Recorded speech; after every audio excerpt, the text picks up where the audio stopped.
I was by myself, single member founder. I didn't have a co-founder, didn't have teammates, didn't have collaborators. And I felt like when I met you, when I met the team, you guys felt like an extension of me. My name is Celia Meagher. I am the founder of Hangurs. It's a fashion rentals marketplace mobile app. The fact that we have an underutilized asset that's hanging in our closet and it's just collecting dust and not making money. So this way, women that have closets that are outpouring with fashion items can monetize the things that are hanging in their closet without actually having to sell a thing.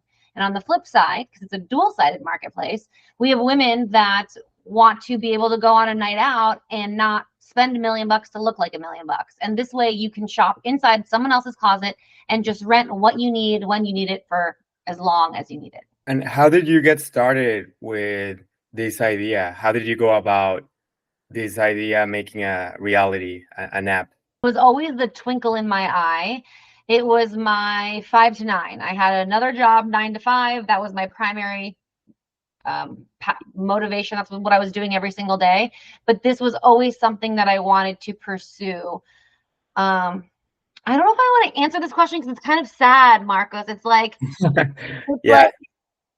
Truly what happened was I lost my sister, and it was really tragic, and it kind of shook me to my core, and it made me realize, like, what am I doing? I should follow my dream. I remember being in her closet, and I was going through all of her clothes because I was now inheriting all of this stuff. And like my sister and I growing up, that was our love language. We always shared clothes with each other.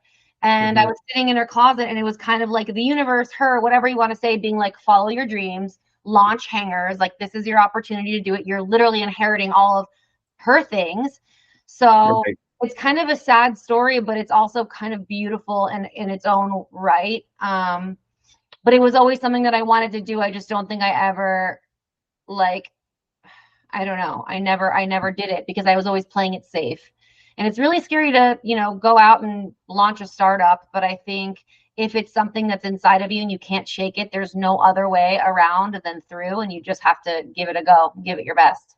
And prior you reach out to us, you were working with another team, right? Can you walk us through that? I don't know if I was working with another team, but I was definitely, like, as a bootstrapping single member founder of a startup that was, again, just a twinkle in my eye. I was trying to go the cheapest way, and the cheapest way is international.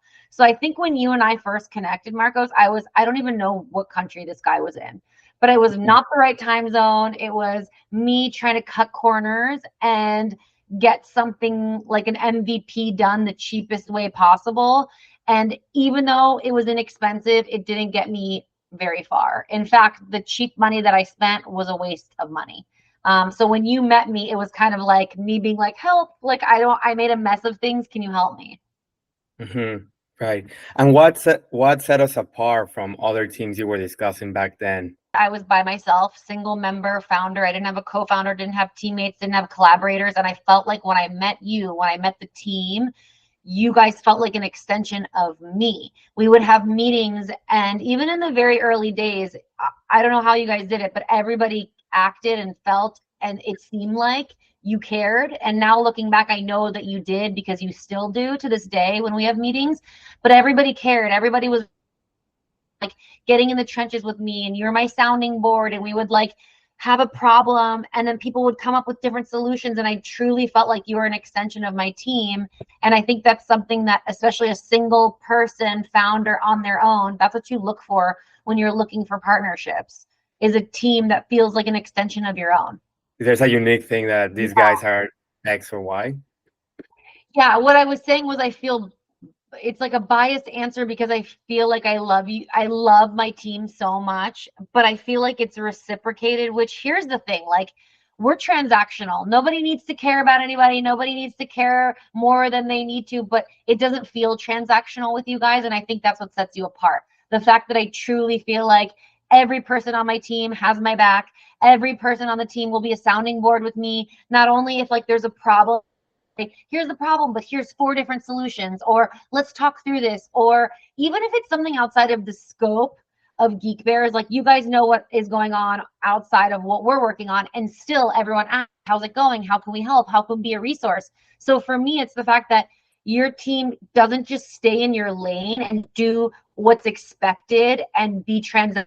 You guys actually go above and beyond. You care more than you need to be honest, but it's like that feels so good. And that's what I think makes this relationship so sticky and me not want to look anywhere else, is because you guys put truly your heart into my project, which is what my heart is into. I'm glad you feel that way. And what are some of the things you wish you knew when you got started that you would know today? Do nothing. So what do you mean? You have to be a little more specific. Yeah, or I ask, what is some main insight that you wish you knew before when you get started? Like one of the top two, three things you wish you knew as Yeah, far I as think, design, yeah. development, product Oof. launch. I think not to seek perfection, not to seek completion, which sounds so crazy to say, but like before you're ready, launch before it looks good, try and reiterate, because I think I was always so scared to show when something wasn't fully done, but even to this day it's not fully done. So it's kind of just like do the best at what you're putting out and like just keep putting stuff out and keep reiterating and keep pivoting. I think I thought that I was going to have everything figured out and then you launch, or figure it out and then you talk about it. It's like, no, you talk about it before you're ready. You launch before it's ready. Like you just need to move forward. It doesn't matter how little the steps are. I think a lot of people put a lot of pressure on themselves to make these big grandiose strides when they're doing milestones or business progression. It's like the little ones count, because at the end of the day, all little up. So I think to myself a long time ago, I would have been like, just keep moving forward, just keep pushing. I see. No, that's great insight. Yeah. And two more questions, see. So one would be, from all the areas of that we have been helping you, whether it's design, development, or explaining you technologies, what Yeah. has been the area where we have helped you the most, that we provided the most value? You guys made my mobile app like from scratch. My mobile app is on the App Store live, fully functioning because of you guys. But if I were to truly ask myself the value of Geekbears, it's that, again, I'm not a tech person. I know nothing, but you guys make me feel more knowledgeable than I ever have, because there's always somebody that will sidebar explain something to me. Anything that's going on, whether it's Figma or like Slack. I mean, any one of the applications, because there are so many that I did not know at all. Somebody was there to explain it to me, front end, back end. Like literally, I knew nothing going into this. And because of you guys, I can have intelligent conversations. I can talk about my tech stack. Like that's to me crazy, because I'm a finance person, not a tech person. Right. So that's the biggest value, is that you guys were there to be educators and to not make me feel stupid, and to truly explain something to me every single time without hesitation was amazing.